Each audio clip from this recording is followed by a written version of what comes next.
une série intitulée Enjeux de l'ingénierie, dans laquelle on essaie de traiter un petit peu les grands enjeux concernant l'eau, concernant les routes, concernant la construction.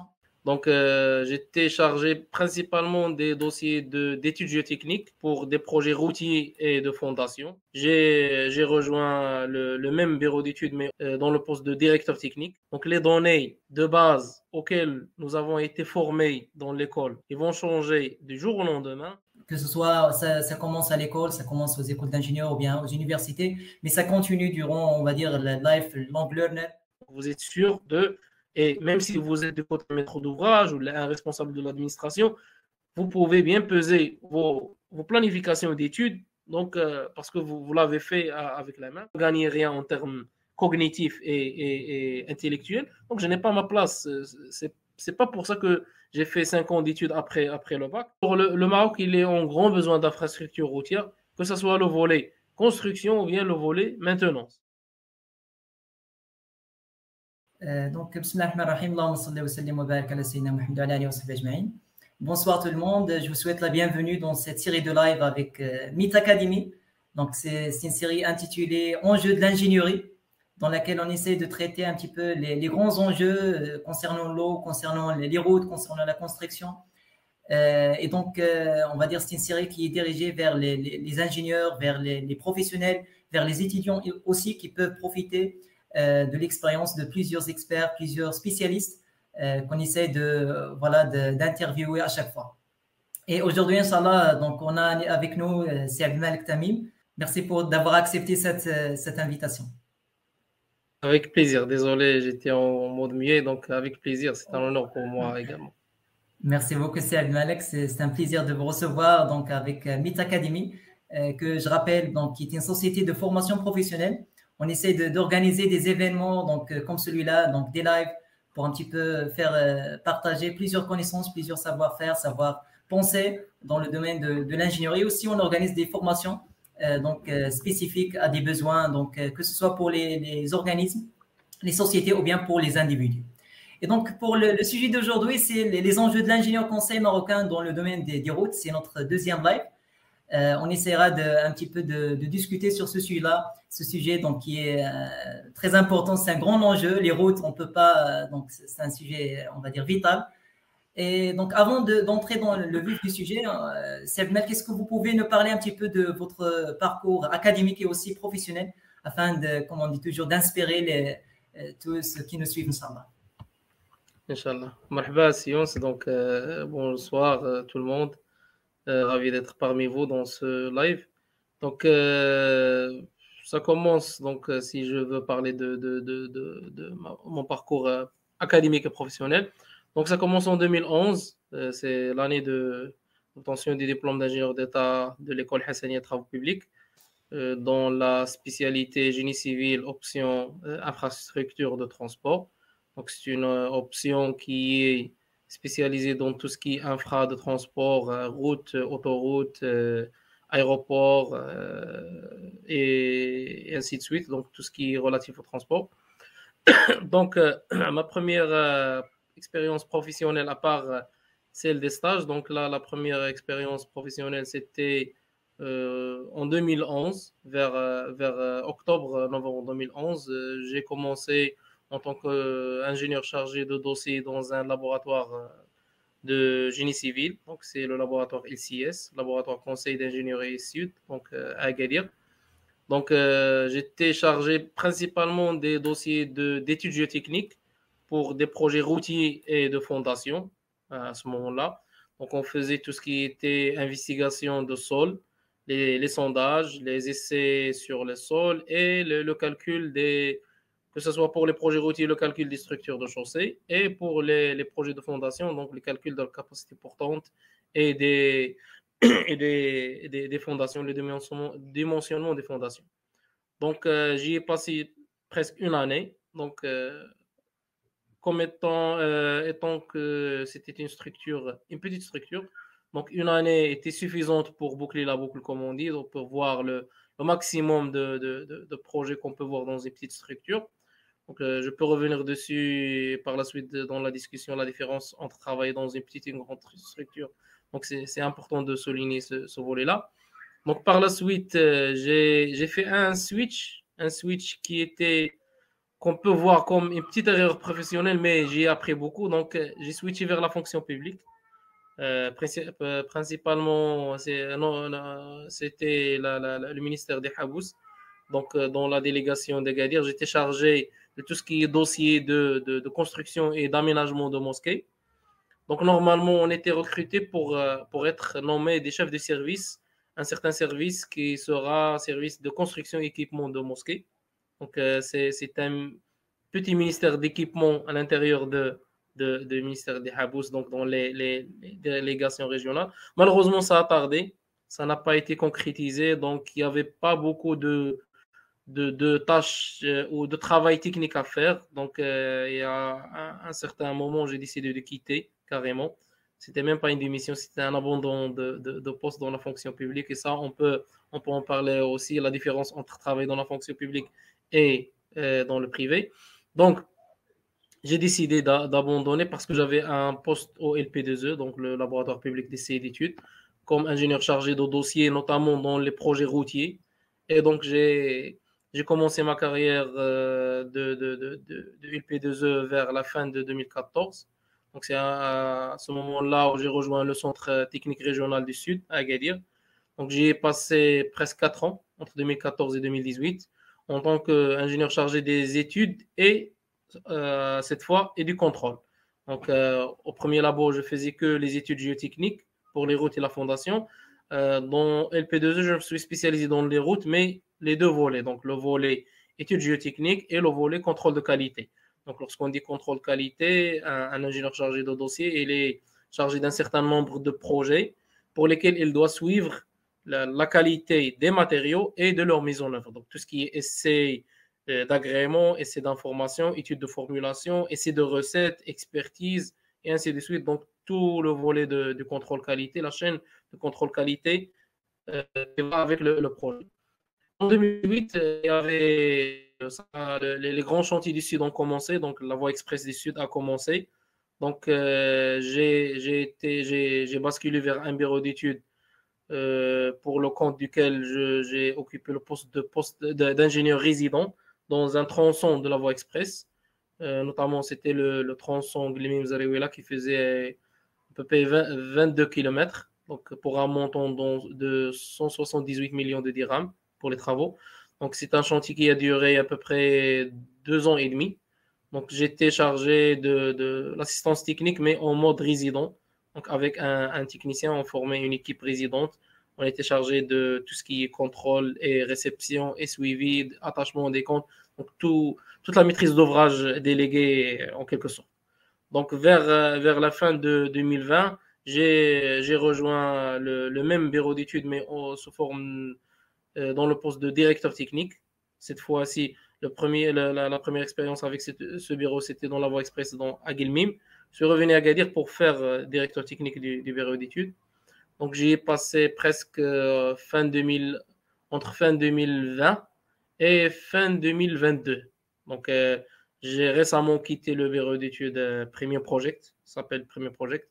Je l'ai quitté vers janvier 2023 pour me concentrer sur ma propre boîte que j'ai créée en parallèle en 2021. Ça fait exactement 2 ans. Aujourd'hui, LinkedIn m'a notifié de l'anniversaire professionnel de Piconseil, ça s'appelle Piconseil.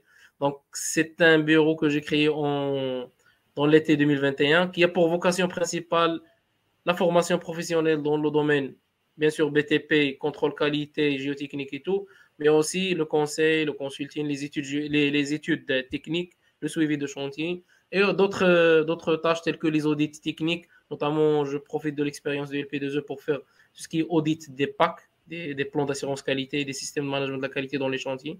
J'ai en cours des dossiers avec de grandes entreprises pour faire ce travail-là. Parce qu'une entreprise qui est dans un chantier érigé par un PAC, elle est amenée à faire des audits internes de son système de management de la qualité.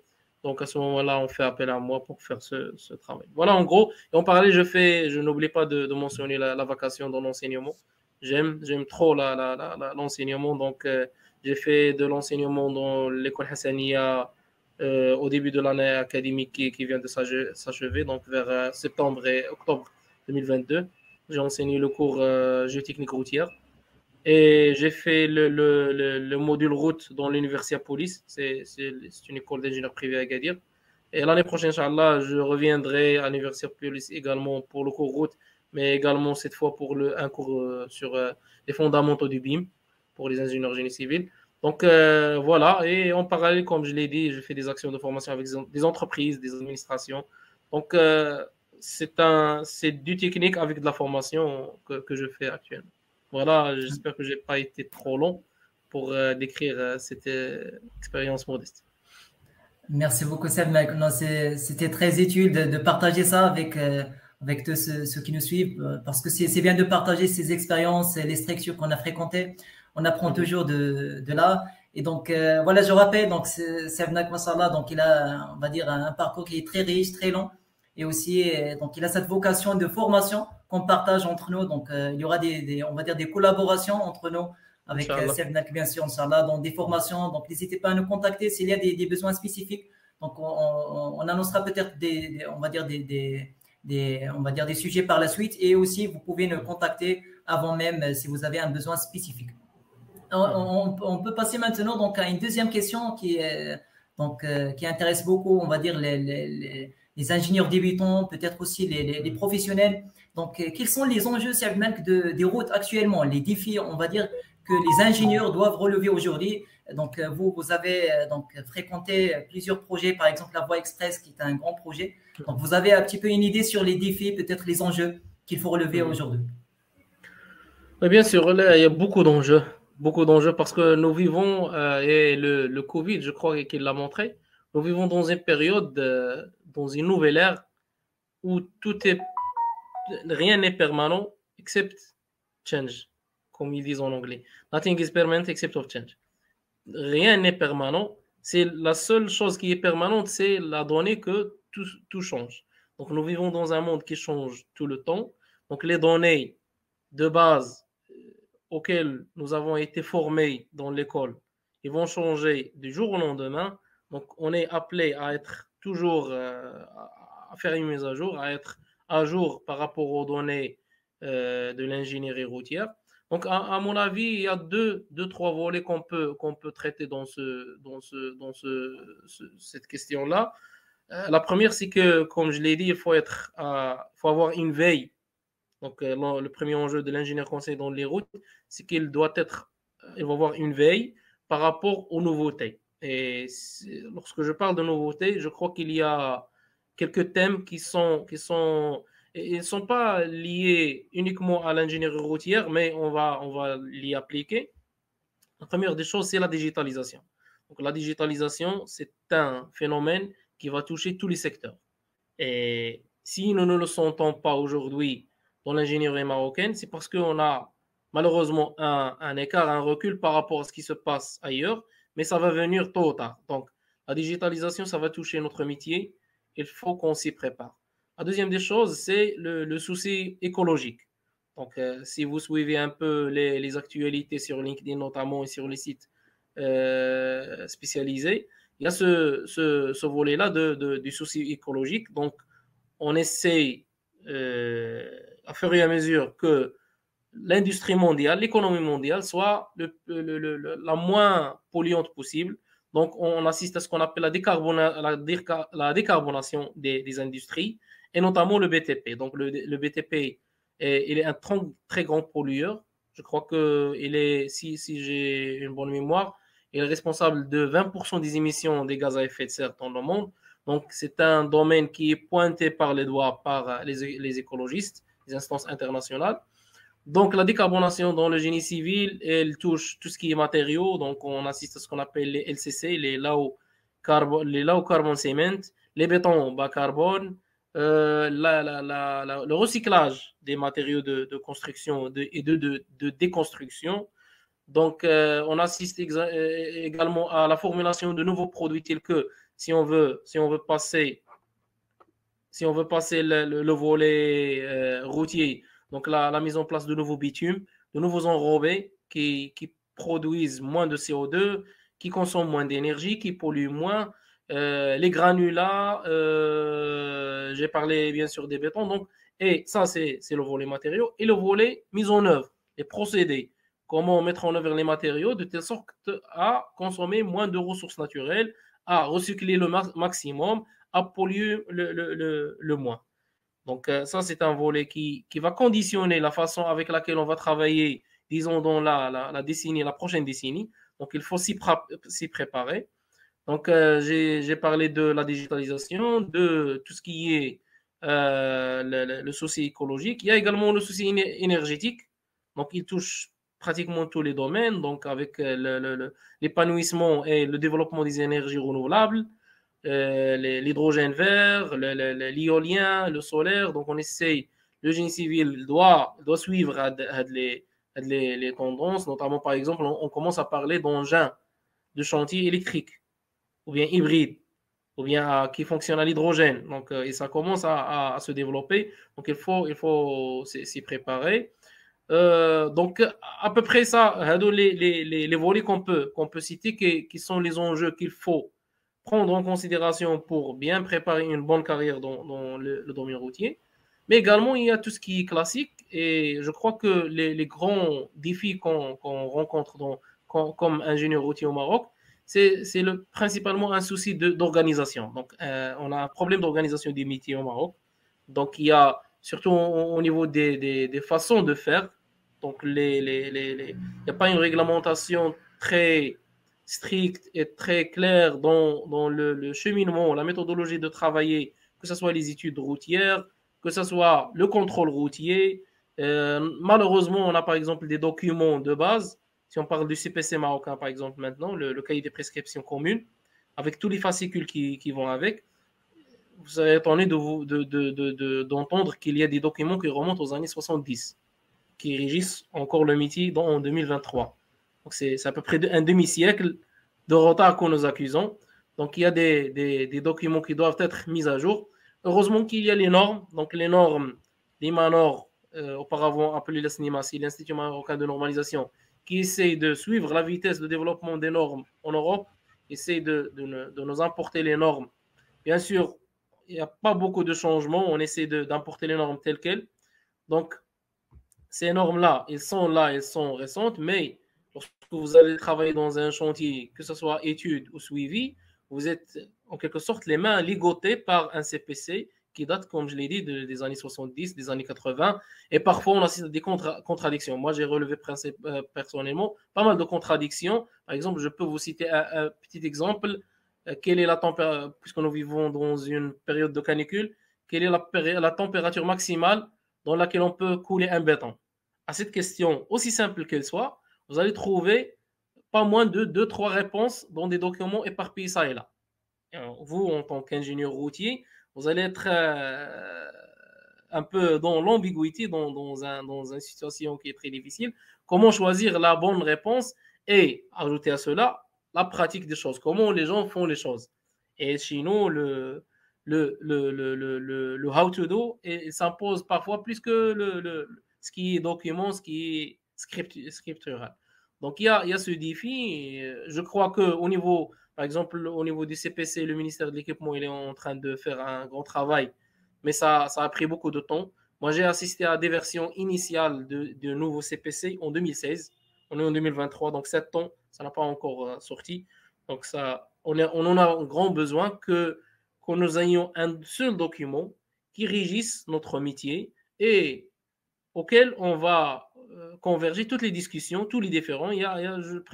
Personnellement, j'ai assisté à beaucoup de querelles sur des réunions de chantier, uniquement à cause de ce problème d'unification des documents. On a une multitude de documents, des documents qui ont des dates différentes d'autres documents. Par exemple, vous avez des normes, parce qu'on a parlé de béton, par exemple, la norme 10008 qui date de 2008, il est d'application obligatoire. Et dans cette norme, par exemple, vous allez trouver la nouvelle appellation des bétons. On parle des bétons B20, B25, B30, en fonction de leur résistance à la compression.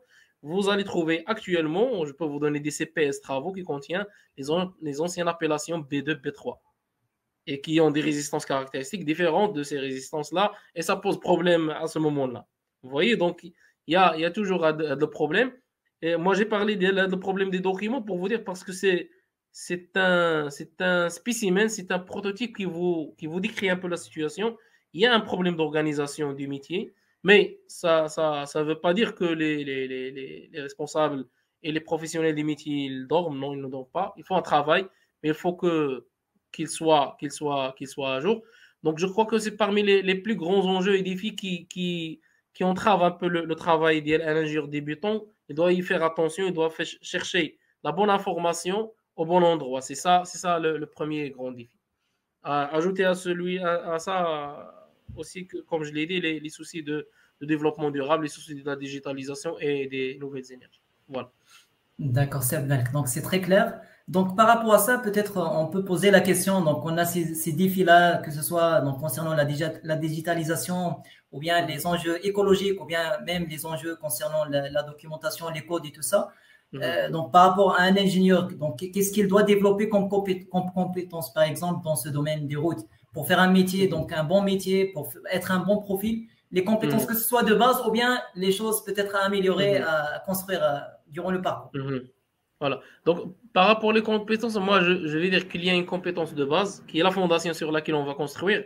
C'est une compétence qui est caractéristique du 21e siècle et du monde post-Covid. Ça s'appelle le Learn How to Learn. Aujourd'hui, si vous réussissez à acquérir la faculté et la compétence d'apprendre ce que vous voulez, vous êtes arrivé. Parce que l'information, actuellement, il ne fait pas défaut. L'information, elle est diffusée. Par exemple, si on compare avec les années 90, où les gens qui ont fait leurs études et leur carrière professionnelle avant l'avènement des nouvelles technologies, avaient un problème. Si vous voulez une information, il fallait la chercher dans une bibliothèque qui se trouve à des centaines de kilomètres de votre ville ou de votre chantier. Il faut demander à un professionnel est-ce qu'il va vous donner l'information ou pas, est-ce qu'il est correct ou pas. Maintenant, les ouvrages, les livres, la documentation, les cours sur YouTube, les formations, c'est diffusé. Donc, on a accès, surtout, on a accès à tout ce qui est documentation et ouvrages techniques des autres, non pas seulement ceux de la culture francophone avec laquelle nous travaillons. Par exemple, vous pouvez avoir maintenant accès gratuitement à la documentation américaine, qui est une très très bonne documentation dans tous les domaines du génie civil. Par exemple, dans tout ce qui est béton, dans bitume, des approches qui sont différentes, bien sûr, de ce que nous faisons, mais ils vous donneront des informations et vous ouvriront de nouveaux horizons. Donc, comme je l'ai dit, la compétence principale sur laquelle on va baser, c'est Learn How to Learn. Dès que vous ayez acquis cette compétence, ça, c'est une compétence qui est en lien avec la personnalité de tout un chacun. Donc, on la développe avec la patience. Donc, on doit être patient, on doit être persévérant, on doit fixer un objectif et le suivre. Et bien sûr, un objectif qui soit bien concis, bien daté avec des sous-objectifs. Donc, une fois acquis la compétence, on attaque les compétences de base de l'ingénierie routière, de l'étude routière principalement. Parce l'idéal, c'est d'avoir les deux volets, l'étude et le suivi. Donc, l'étude et le chantier. Le chantier, ça s'apprend au chantier. Donc, il n'y a pas moyen. Il y a la documentation, mais il faut l'apprendre, il faut faire le pas sur le chantier. L'étude, au moins, il faut avoir les compétences de base, tout ce qui est des notions de la topographie. Donc, parce que la topographie, c'est la base. Il y a également l'hydrologie appliquée aux routes. L'hydrologie, c'est tout un domaine. Je sais que vous avez fait le premier live avec Khalid Berkouki, qui est un grand expert dans son domaine. Donc, on ne va pas oser toucher à son domaine principal parce que c'est un grand domaine, l'hydrologie. Donc, il ne faut pas, en tant qu'ingénieur routier, je n'ose pas dire que nous maîtrisons l'hydrologie. Non, on travaille uniquement l'hydrologie routière appliquée aux routes parce que ça concerne des petits ouvrages, des petits bassins versants localisés et non pas le cas des inondations, les autres cas traités par les experts. Donc, l'hydrologie routière, bien sûr. Il y a tout ce qui est normes de conception géométrique. Donc, comment je dois concevoir mon tracé en plan, mon profil en long, mon profil en travers. Il y a le volet études géotechniques. Donc, même si c'est un domaine qui relève du laboratoire, mais on doit le maîtriser, on doit comprendre comment le laboratoire dimensionne le cours de chaussée, quelles sont les méthodes disponibles. Par exemple, il y a le catalogue marocain, malheureusement qui date de 1995, qui est toujours en vigueur. Il y a le logiciel ou la méthode à l'ISE française et elle est développée par le LCPC. Il y a d'autres méthodes, par exemple, en parlant des Américains, il y a la méthode HTO. C'est une méthode américaine qu'on peut utiliser dans des cas très spéciaux. Donc, il y a ce volet-là. Et par la suite, lorsqu'on a dimensionné notre chaussée et fait notre géométrie, on passe à tout ce qui est ouvrage hydraulique. Donc, on a des ouvrages, le calage des ouvrages, le dimensionnement des ouvrages. Malheureusement, dans ce volet également, nous avons les DALO. Donc, la conception des DALO, elle se fait toujours par le CAD 90, qui est un code de calcul, une petite application de calcul développée par le ministère de l'Équipement qui est basée sur le CCBA 68. Donc, vous voyez bien le volume de l'écart, voilà, l'écart par rapport à ce que nous faisons. Donc, parfois, il y a des gens qui peuvent travailler ça sur SIPCAD ou bien sur robot, mais il faut faire attention parce que ça peut donner des résultats un peu qui ne sont pas cohérents avec les structures types qu'on travaille avec, notamment avec le ministère de l'Équipement, qui est notre client historique et principal dans le domaine des études routières et qui est la référence dans le domaine, bien sûr. Donc, et à la fin, ça termine par tout ce qui est calcul de quantité. Donc, une fois que vous avez fait votre étude, il faut chiffrer votre étude et donner un bon chiffrage au client.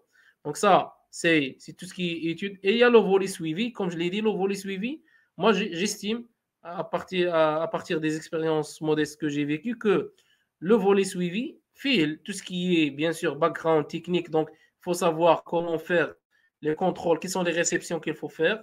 Et ça, vous allez les trouver éparpillés dans les documents. Il faut que quelqu'un vous le dise. Donc, il y a beaucoup de choses.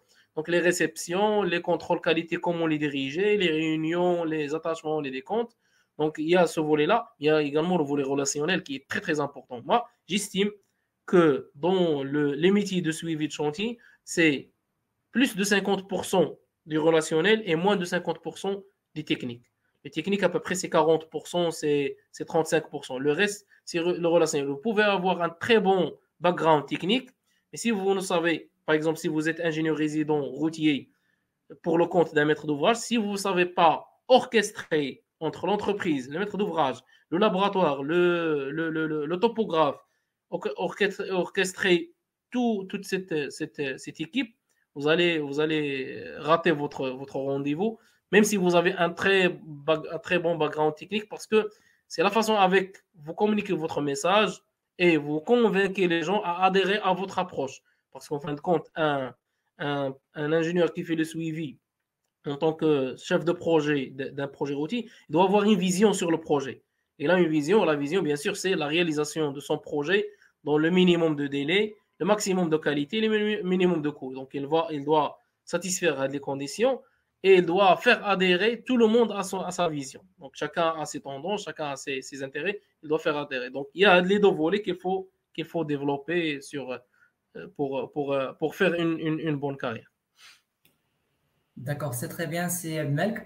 Est-ce que vous pensez que ces compétences-là, est-ce qu'on peut les développer durant notre parcours, par exemple, aux écoles d'ingénieurs ou bien aux universités, ou bien on doit consolider ça à travers des formations, à travers un effort, on va dire, autonome, personnel? Malheureusement, je crois que la formation de nos jours, elle n'est pas suffisante. Donc, il vous donne, bien sûr, si on voit le parcours Kullu, les 5 ans Kullu, mais il y a la partie prépa qui vous donne la logique, la tête carrée, comme on le dit. Donc, l'esprit critique, les méthodes d'analyse, comment analyser les situations. Dans l'école d'ingénieur, on vous donne les bases de chaque discipline. Et encore, il faut faire la comparaison parce que toutes les écoles ne sont pas égales, toutes les universités ne sont pas égales, donc c'est différent. Si je me base sur notre expérience de l'école Hassania, donc on avait eu un minimum de nécessaire pour chaque discipline. Bien sûr, nous avions eu le contact avec des professionnels du métier qui nous ont enseigné de bonnes choses. Donc, mais c'est le minimum nécessaire. Il faut lui ajouter les stages en cours d'études. Mais les stages, il faut veiller à ce que les stages soient de vrais stages parce que malheureusement, on assiste à un certain nombre d'étudiants qui font des stages virtuels. Donc, un stage uniquement pour remplir la fiche de stage et avoir un rapport et valider le module stage. Et ce n'est pas bon pour leur carrière. Donc, il faut faire un stage pour toucher de vos propres mains le métier et faire tisser des relations parce que le relationnel, c'est très important dans notre métier.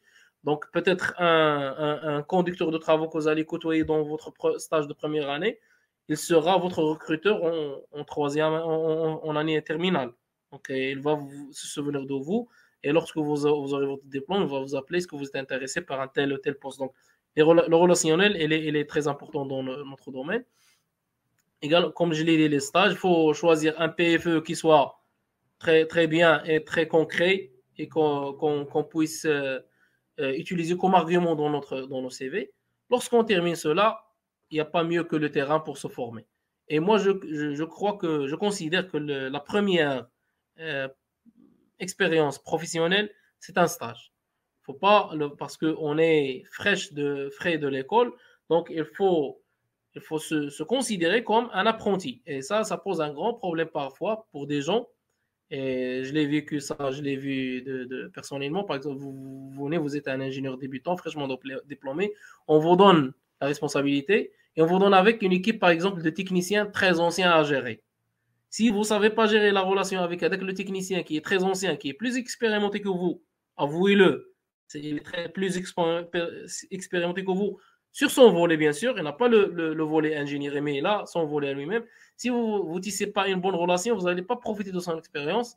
Il va vous mettre le bâton dans les roues et ça risque de coincer. Donc, la moralité, c'est qu'il faut, en tant que débutant, faut avoir une petite tête. Donc, ne faut pas être orgueilleux. Moi, je suis l'ingénieur, toi, tu es le technicien. Non, on est tous des professionnels, on est une équipe et on profite les uns des autres, des connaissances les uns des autres.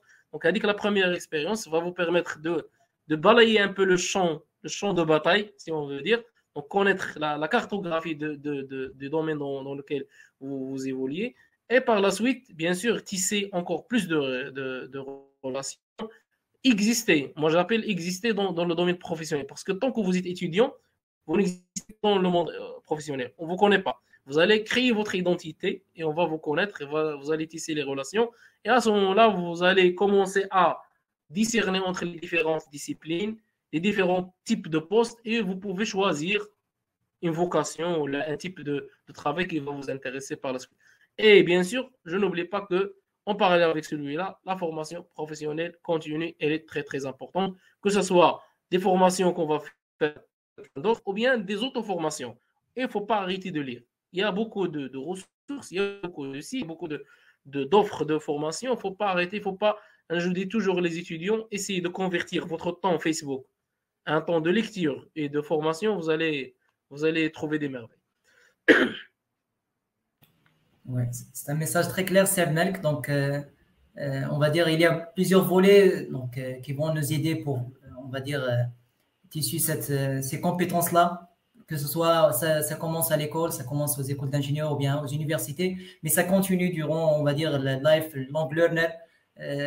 On apprend toujours, on ne peut pas s'arrêter d'apprendre, même si on est donc avancé dans le domaine. Il y a des nouveautés, comme vous l'avez déjà cité, donc il faut toujours donc apprendre et il faut investir aussi dans la formation. Donc, parce que comme il y a des nouveautés, comme il y a des gens qui nous ont déjà donc on va dire qu'ils ont déjà fait leur pas dans le domaine, donc ils vont nous simplifier la vie, ils vont nous faire gagner du temps, de l'argent peut-être.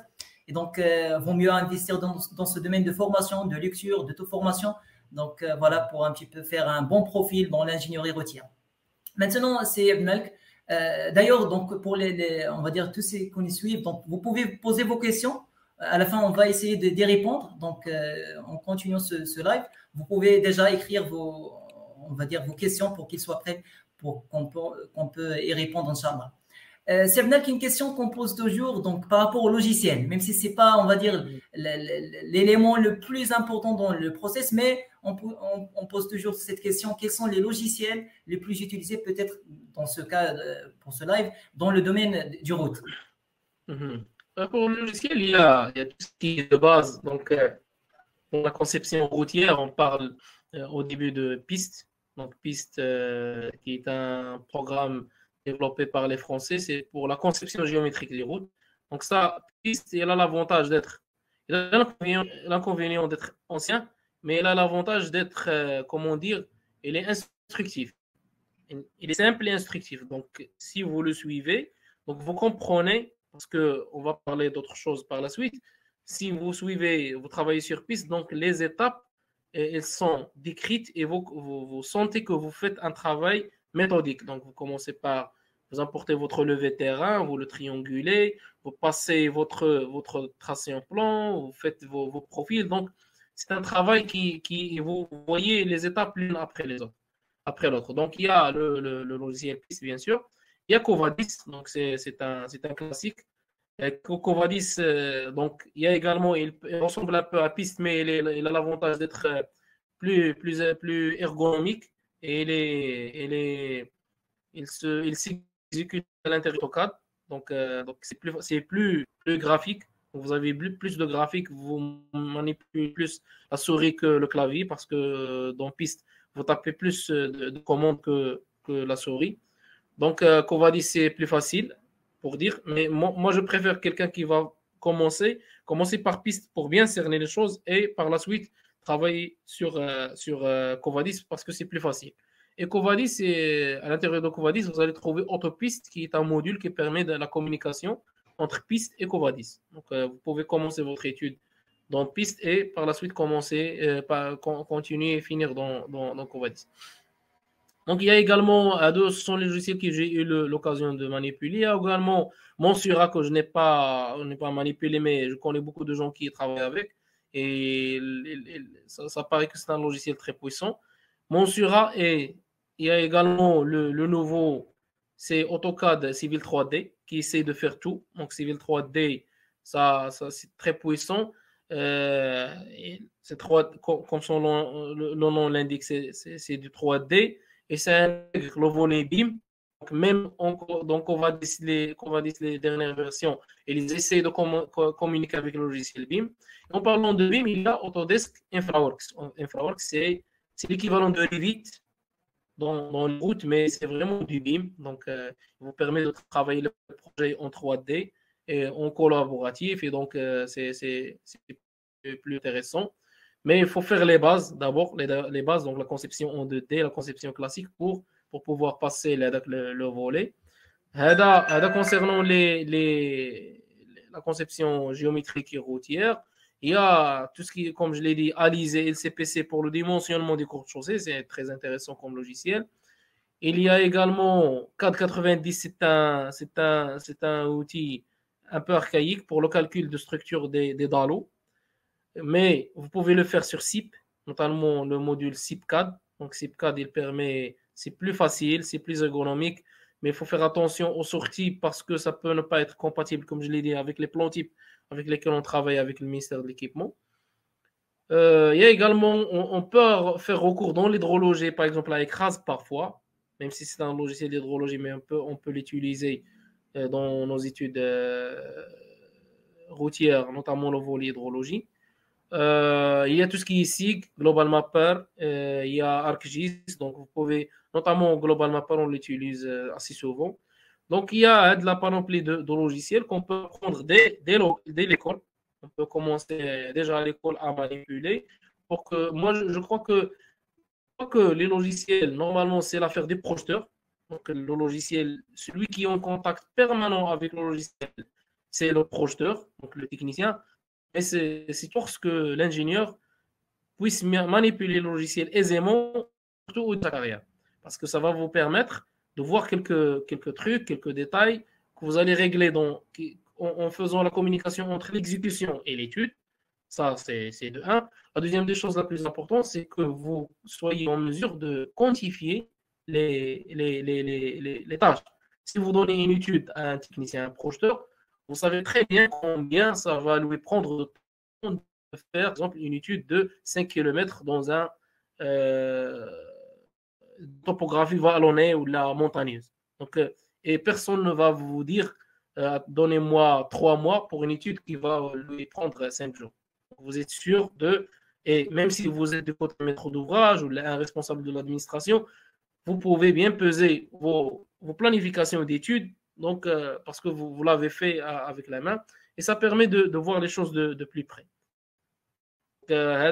Très, très sommairement, les logiciels que les étudiants ou les nouveaux diplômés doivent toucher. D'accord, c'est parfait, Seb Melk. Donc, il y a un point que vous avez soulevé, peut-être que je dois aussi, donc, on va dire, y insister. Donc, c'est le point des logiciels concernant, on va dire, les résultats. Donc, déjà, peut-être, parfois, des logiciels sont intuitifs dans l'utilisation, mais pour les résultats, il faut quand même avoir une compétence d'analyser ces résultats. Est-ce que c'est juste, est-ce qu'il y a des incertitudes peut-être? Et ça, je pense qu'il faut l'apprendre d'un expert ou bien d'un spécialiste pour un petit peu voir, avoir une œil, on va dire, critique dans ces résultats. Il ne faut pas croire toujours au logiciel. L'essentiel, il faut bien modéliser d'abord. Ouais. La deuxième des choses, il faut comparer les sorties avec ce qu'on a comme logiciel, comme plan type, avec ce qu'on fait tout le temps, pour voir et comparer avec les recommandations également qu'il y a dans les documents. Donc, pour voir à peu près quelles sont les différences qu'on peut avoir. D'accord, d'accord. Donc déjà, on a une question donc, par rapport au BIM et ça nous amène à la question concernant les technologies. On a des nouvelles technologies émergentes dans plusieurs domaines. Donc pour on va dire le domaine de l'ingénierie routière, est-ce qu'il a sa part de ces logiciels? Est-ce qu'il a commencé déjà à appliquer certains, que ce soit au Maroc ou bien à l'international? Ouais, au début, l'avancement, le développement le plus important dans le BIM, c'est dans le bâtiment parce que déjà le nom, il indique Building Information Modeling ou la Management. Donc c'est des buildings. Donc ça s'est développé très bien dans le bâtiment. Mais par la suite, les routiers et les spécialistes de VRD, ils ont suivi le développement. Et comme je l'ai dit, maintenant, on a InfraWorks, par exemple, qui peut vous donner à l'heure actuelle, ce que j'ai vu actuellement au Maroc, même au niveau des grandes boîtes, on en est toujours à tout ce qu'on appelle la maquette 3D. Donc, parce que le BIM, il faut différencier entre le 3D et le BIM. Le 3D, c'est uniquement un volet, le BIM. Le BIM, c'est surtout le collaboratif. C'est surtout ce qu'on appelle les autres dimensions du BIM, le 4D, le 5D, le 6D, l'intégration des coûts, l'intégration de la planification, l'intégration de facility management, donc beaucoup d'autres éléments. Mais actuellement, l'application actuelle que nous avons au Maroc, c'est l'utilisation par exemple d'InfraWorks ou bien de Monsura ou bien d'autres logiciels, mais surtout InfraWorks d'Autodesk, il permet de la visualisation 3D de votre projet, comme l'a dit, je crois, un responsable de Robobat au Maroc, il a dit que le BIM il permet de construire avant de construire. Donc, vous allez faire votre maquette 3D sur le logiciel. Donc, il y a deux façons de faire, justement. La première, c'est vous allez votre visualisation 3D du terrain et vous allez tracer votre maquette. Donc, vous allez votre esquisse, c'est un avant-projet. Donc, vous allez passer votre axe et faire les ouvrages sommairement et tout. Et vous allez présenter ça au maître d'ouvrage ou là au décideur, par exemple le Wali ou là le maire ou là, vous allez lui dire, voilà, l'aspect, l'allure de votre prochaine route, elle ressemble à ça. Ou là, votre lotissement, il va ressembler à ça. À ce moment-là, il peut prendre la décision et vous dire, là, attention, là, vous êtes à côté d'un terrain qui est problématique ou là, une réserve naturelle ou là, vos talus vont toucher des constructions anciennes. Donc, on peut déjà voir des informations, recueillir des informations et prendre des décisions à ce moment-là. Et lorsqu'on a la validation, on peut continuer. L'autre façon de faire, c'est si vous avez fait votre étude, et là j'ai vu un cas réel dans ce cas que je vais citer. Donc vous pouvez faire votre étude, notamment si vous travaillez sur les dernières versions de Covadis, vous pouvez exporter votre étude à la fin et la visualiser sur InfraWorks. Donc vous avez travaillé en 2D classique et simple, mais à l'aide des formats, je crois, si je ne me trompe pas, les formats .imx.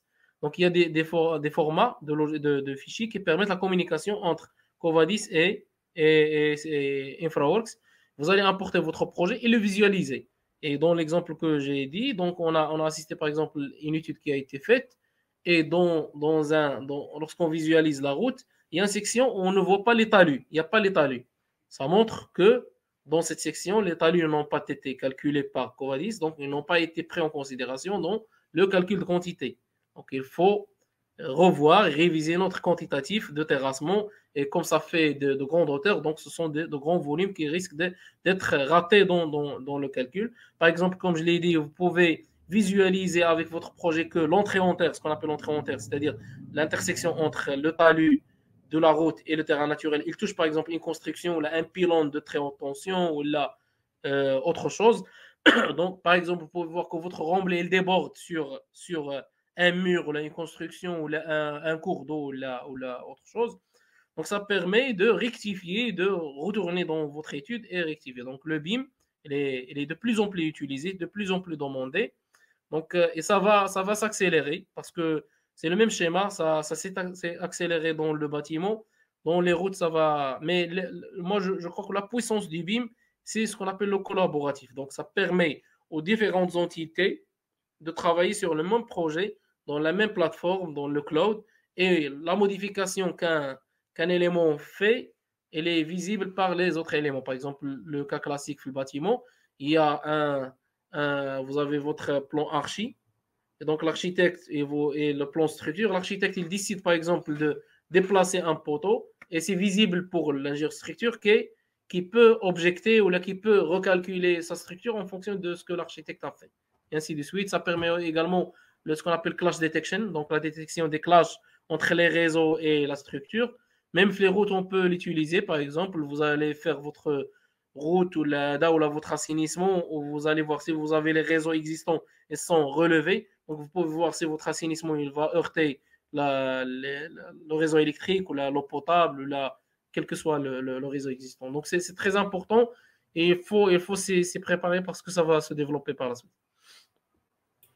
D'accord, Sebnek. Donc, par rapport à ça, donc, je voulais vous poser une question par rapport aux besoins de formation. Est-ce que vous voyez aujourd'hui qu'il y a un besoin de formation? Et quel est votre conseil peut-être pour les bureaux d'études, les sociétés et même les individus, on va dire, les professionnels, les ingénieurs?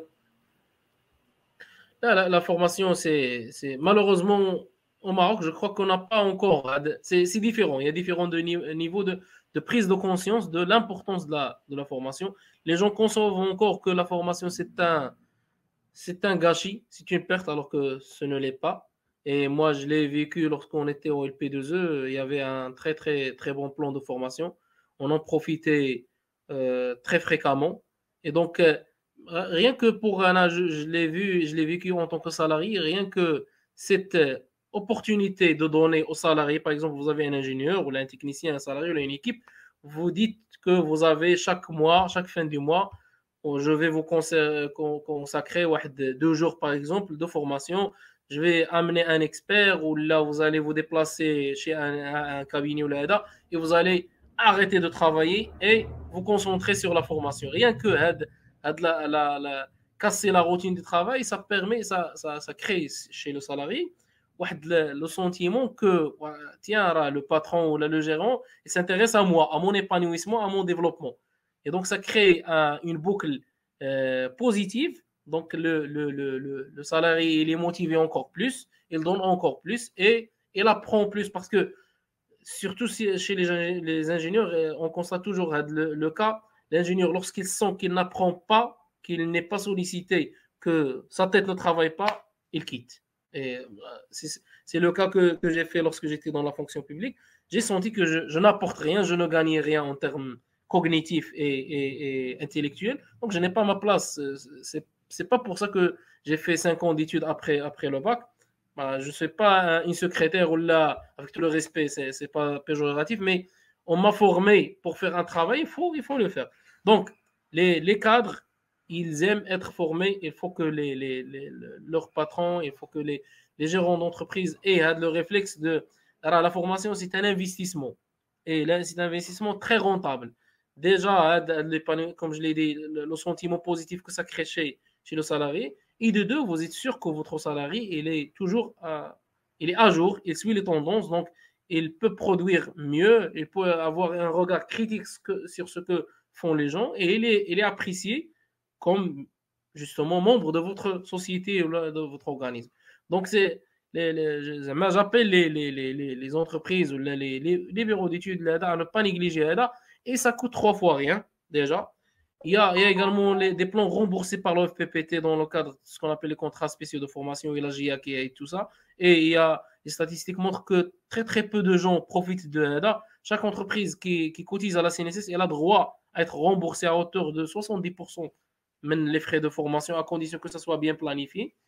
Bien sûr, parfois les dossiers ça bloque et tout, mais rien n'empêche de profiter de le remboursement. Donc, en fin de compte, ce sont des charges qui sont prises par l'entreprise dans sa comptabilité. Donc, c'est pas quelque chose qui est pénalisant. Par contre, non, c'est très positif. Il faut avoir un plan de formation annuel pour vos cadres qui émane de leurs besoins. Il faut leur demander quels sont vos besoins, quelles sont vos lacunes, qu'est-ce que vous voulez maîtriser, et on comble avec le vide par les formations.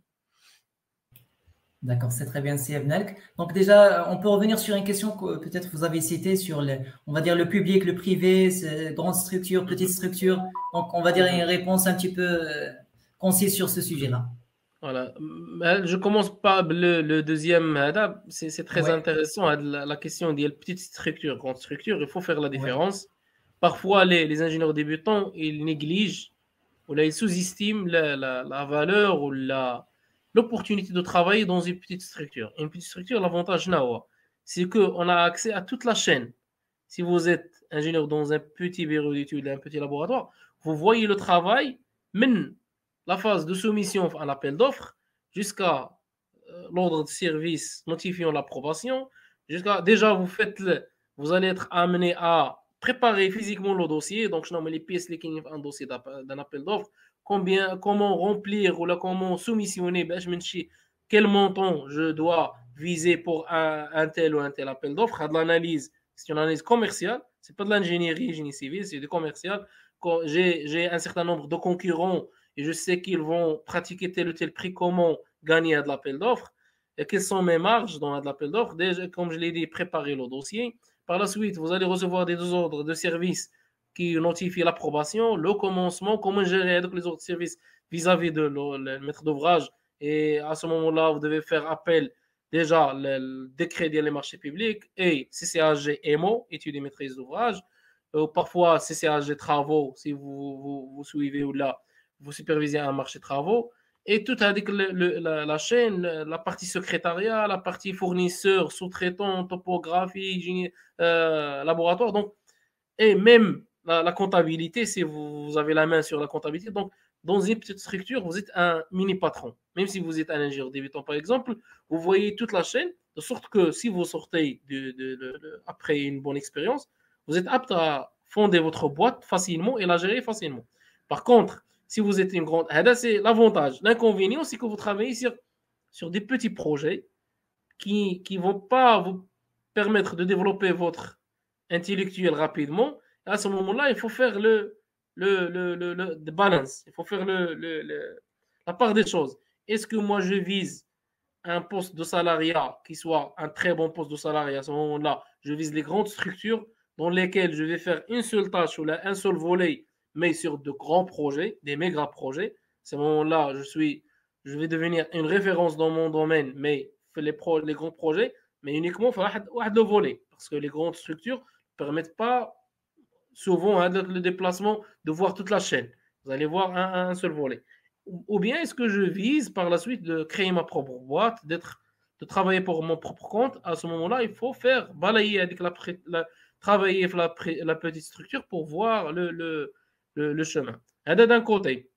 De l'autre côté, c'est qu'il y a la dualité entre le public et le privé.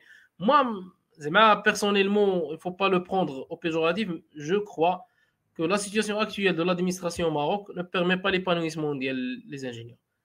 Surtout en début de carrière.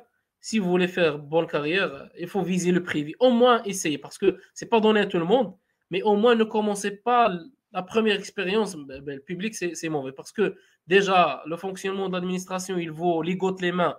Et l'expérience que j'ai vécue, j'ai voulu démissionner, on ne m'a pas accordé la démission. J'étais obligé d'abandonner mon poste. Donc déjà, avec l'engagement qui est un peu difficile, donc vous voulez quitter, alors que le privé, c'est plus souple. Vous pouvez notifier votre employeur rien que verbalement, s'il le comprend, vous allez changer votre emploi. Donc vous avez avec la capacité de la flexibilité un peu. Et essayez au moins le privé la première année et vous allez émettre votre jugement. Si c'est fait pour vous, vous allez continuer. Si ce n'est pas fait pour vous, vous pouvez quitter et revenir à la porte de la fonction publique. Elle ne va jamais fermer, elle est toujours ouverte parce qu'on a toujours on a besoin de Hada. Et malheureusement, moi, je dis que si j'avais le pouvoir de le faire, la fonction publique, il doit être plus compétitive que le privé en termes de conditions. Si j'ai la main, je vais offrir aux ingénieurs pour venir à la fonction publique plus de salaire qu'ils n'ont dans le privé, mais avec un minimum d'expérience et de compétences. Par exemple, dans une administration, je vais mettre que les gens qui ont plus de 10 ans d'expérience et je vais leur payer plus parce que je sais qu'ils vont me permettre d'économiser mes projets, mes budgets, la façon de faire, éviter beaucoup d'erreurs, beaucoup de problèmes. Il y a le volet. Donc, là, le conseil que je donne, ne commencez pas par la fonction publique, c'est ce que je dis. Également, l'autre extrême, ne commencez pas le premier jour après le diplôme à fonder votre propre entreprise. Ah, c'est insensé. Moi, je vois. Dans le domaine de génie civil, c'est irrationnel. Vous avez votre diplôme aujourd'hui, vous commencez surtout, par exemple, des investissements lourds comme les sociétés de travaux. Du jour au lendemain, vous faites votre société de travaux, vous avez des chèques des fournisseurs, vous avez des échéances de la banque, vous avez des trucs qui sont très lourds à gérer. Ah, c'est très difficile. Faites un peu de la première expérience ou faites, comme je l'ai dit, le relationnel. Là, c'est facile de créer l'entreprise. Il faut trouver les commandes. Les commandes, on les trouve avec le relationnel. Si vous n'avez pas le relationnel, vous n'allez pas trouver vos commandes, surtout avec vos clients privés. Donc, il faut commencer à faire, comme je l'ai dit auparavant, il faut exister. Tant que vous êtes étudiant, vous n'existez pas dans le monde professionnel. On vous ignore. C'est la réalité des choses. Dès que vous obtenez votre diplôme d'ingénieur ou de technicien ou tout autre, vous commencez à exister et donc on vous connaît en tant qu'avec ce diplôme et vous commencez avec votre, bien sûr, à condition que vous ayez votre première expérience professionnelle, vous commencez à exister. À ce moment-là, vous pouvez connaître le domaine comment il est. Donc, c'est ça le conseil que je donne. D'accord, merci beaucoup, Max. Vraiment, c'est des conseils d'or que j'espère que les chers invités qui nous suivent, donc qu'ils prennent au sérieux, qu'ils appliquent, on va dire, dans leur parcours, Inch'Allah. On passe maintenant donc à quelques questions sur les commentaires. On a une question de Si Mohamed qui nous pose comment définissez-vous l'ingénieur conseil au Maroc? L'ingénieur conseil au Maroc, c'est un problème réglementaire. Il faut le voir de point de vue réglementaire parce que c'est pas. Il y a beaucoup de problèmes. Maintenant, d'abord, il y a beaucoup de personnes qui ne sont pas des ingénieurs qui peuvent ouvrir, par exemple, des bureaux d'études. Alors, c'est une problématique. Donc, c'est une question qu'il faut poser au législateur. Il n'y a pas ce n'est pas très bien ficelé au niveau réglementaire. Je crois que le travail qui se fait chez le ministère de l'Équipement pour la réglementation des métiers, j'espère que ça va donner quelque chose de bon qu'on ne va pas écraser les petits bureaux d'études parce qu'ils souffrent déjà. Si on les écrase, ils vont souffrir encore. Donc, il faut faire la part des choses.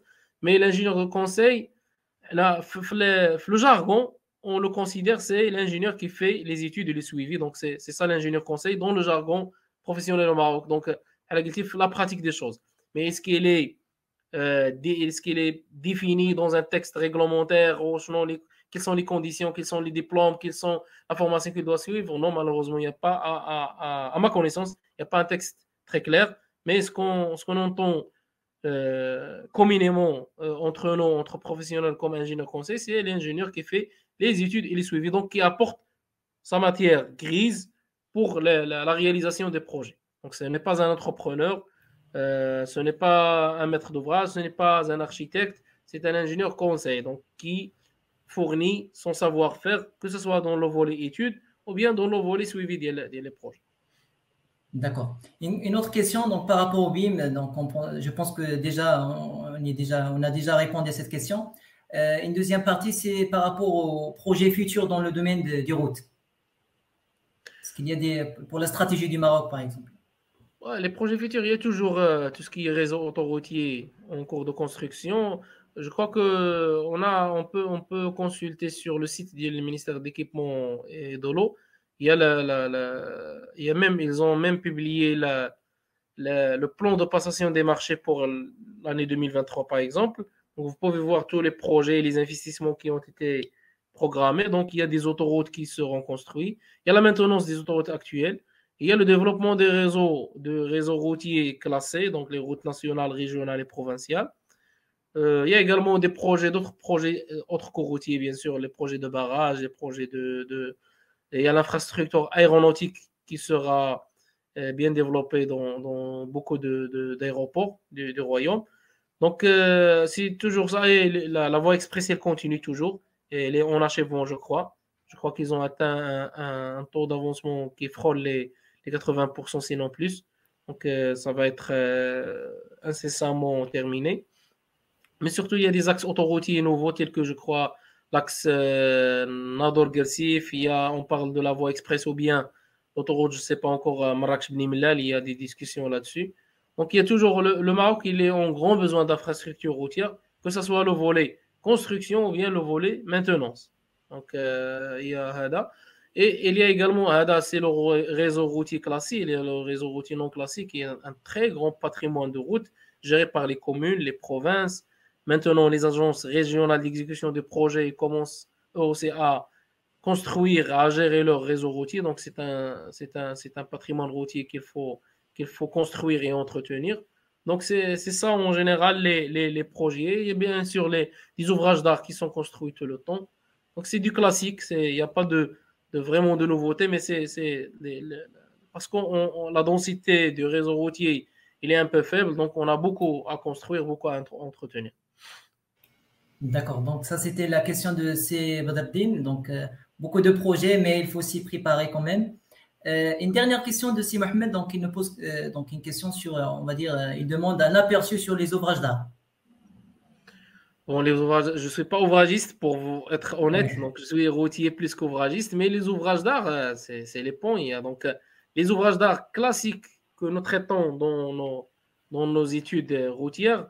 Si on ose les appeler des ouvrages d'art, ce sont les dallos. Donc, on a bien sûr les ouvrages d'assainissement tels que les buses, et on a également les dallos. Donc, ça peut aller d'un simple dallo d'ouverture simple 1,5 x 1,5 à des dallos jusqu'à 5 mètres d'ouverture avec une batterie de dallos qui peut faire des trentaines ou des vingtaines d'ouvertures pour enjamber un grand écoulement.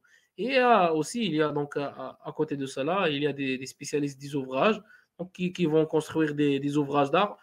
En général, au Maroc, on construit avec des bétons, donc ce sont des ouvrages d'art, des ponts en béton, que ce soit en béton précontraint ou bien en béton armé, que ce soit des dalles ou des poutres, donc à les typologies classiques qu'on va utiliser.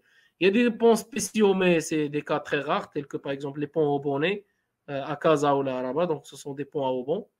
Il y a également pour les ouvrages d'art, donc comme je l'ai dit, il y a les ouvrages classiques et les ouvrages au bonnet. Je crois qu'on aura un ouvrage très spécial un peu vers à côté de Lyon, dans le cadre de la voie express du Sud. Donc, ça, c'est un très très long ouvrage. Donc, il est spécial par sa longueur. Donc, il y a des cas comme ça. Il y a également, on peut avoir des ponts, par exemple, à voussoirs. Donc, ce sont des ponts construits en caisson, des caissons qui sont successifs et qui sont tirés par la précontrainte. Donc, il y a une multitude d'ouvrages. Donc, et dans les ouvrages, il faut faire attention à la fondation, il faut faire attention à la structure, il faut faire attention aux remblais contigus. Mais comme je l'ai dit, il y a des gens, des spécialistes qui peuvent vous donner encore plus d'informations. Vous pouvez même les inviter ici, donc ils peuvent pour vous en dire plus. D'accord, c'est bien. Donc, c'est très bien. Donc, déjà, donc pour on va dire le prochain live, on aura donc comme invité Sismaïl. Donc, on aura une discussion sur la construction, tout ce qui est bâtiment. Donc, on va avoir une discussion donc largement détaillée sur ce sujet-là. Donc, je vous remercie infiniment, c'est Abdelmalek, pour ce partage-là. Avec, voilà, vous avez partagé beaucoup d'informations, beaucoup de choses très utiles pour les professionnels, pour les ingénieurs. Un dernier mot peut-être pour finir ce live, Inch'Allah. Un dernier mot, j'ai pas dit ça au cours du live. N'arrêtez pas de bouquiner. Il n'y a pas que l'ingénierie dans la vie. Si vous commencez à bouquiner et à lire d'autres choses, telles que la littérature, la psychologie, la sociologie, la philosophie, vous allez voir que notre métier d'ingénieur génie civil, ce n'est qu'une fraction, une goutte dans un océan très vaste du savoir humain. Et ça va vous permettre un peu, moi je trouve ça comme un calmant, une façon de libérer le stress. Si on veut libérer le stress, bouquiner, n'arrêtez pas de bouquiner. Et convertissez, comme je le dis toujours, convertissez le temps réseaux sociaux, notamment Facebook, et Twitter, Instagram et tout, convertissez-le en temps de lecture et vous allez recueillir de très très bons résultats. Et il ne faut pas arrêter d'apprendre. Comme vous avez dit, il faut être un lifelong learner. Learning never stops. Donc, il faut toujours être un bon learner. Merci beaucoup, Sir Abdelmalek. Un grand merci. C'est le meilleur mot de la fin. Donc, c'est de continuer d'apprendre. Et pour nous, donc, on vous donne rendez-vous pour le prochain live, le 3e live, Inch'Allah, avec Sismaïl, donc, pour traiter le sujet de la construction des bâtiments. Donc, un sujet qui intéresse beaucoup de gens. Et donc, merci beaucoup. Aussi, il y a on va dire, un formulaire qui est partagé. Donc, si vous avez des besoins de formation, donc, on va dire, ce formulaire, on va le repartager pour un petit peu, voilà, savoir vos besoins, que ce soit vous êtes, on va dire, bureau d'études, société, ou individu, que vous avez donc des besoins spécifiques. Donc, n'hésitez pas à remplir ce formulaire-là pour un petit peu nous donner une idée sur vos besoins. Aussi, si vous avez aussi on va dire, des sujets de live, pour de live, donc on peut les préparer, Inch'Allah, pour un petit peu faire on va dire, ces événements de partage. Parce que pour nous, donc, un expert, un spécialiste, c'est un trésor pour l'humanité. Et donc, il faut puiser, il faut, voilà, on va dire, prendre son savoir, sa connaissance, son savoir-faire, son savoir-être. Donc, c'est Abdelmalek qui nous parle un petit peu de plusieurs domaines de la vie. Il n'y a pas que le génie civil, que l'hydraulique, mais il y a beaucoup de choses à apprendre dans la vie pour un petit peu avoir ce balance. Donc, voilà, infiniment important dans la vie. Et donc, merci beaucoup, Abdelmalek. Merci, un grand merci. Merci à vous également. C'est un plaisir. Merci beaucoup, Abdelmalek. Merci beaucoup. Donc, n'hésitez pas aussi pour Abdelmalek. Donc, si vous avez des besoins, donc, Abdelmalek a le bureau d'études Pi Conseil. Donc, si vous avez des besoins, vous connaissez des gens, donc il y a une collaboration. On peut toujours profiter des gens qui partagent et aussi on va dire, qui ont une mission bien spécifique dans le domaine. Et donc, merci beaucoup. Au revoir. Merci beaucoup.